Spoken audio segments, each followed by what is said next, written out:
good morning.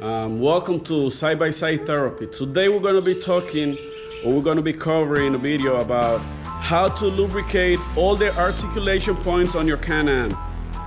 I've seen a lot of guys that go to the trails 1 week, 2 weeks, 3 weeks, but the thing is the suspensions start to get stiff.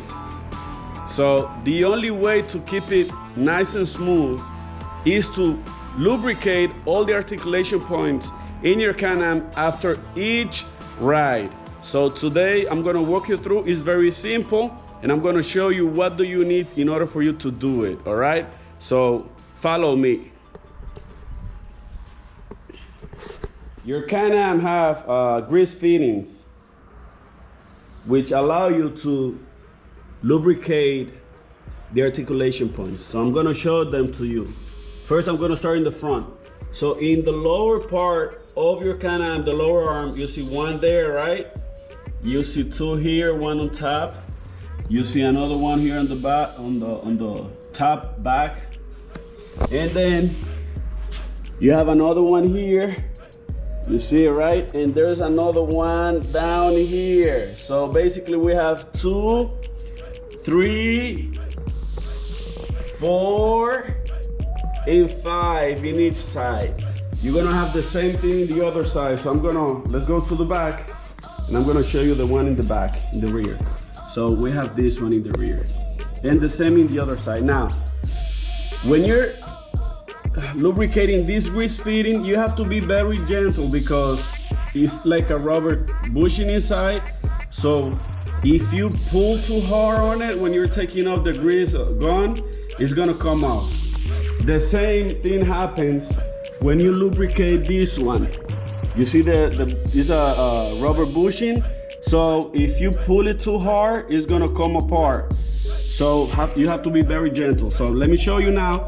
What do I use in order? What do I use to lubricate them? Okay. So here we have a manual grease gun, right? And also a synthetic grease, premium synthetic grease. This is all you need to grease your Can Am.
Well guys, thank you for watching. If you like it,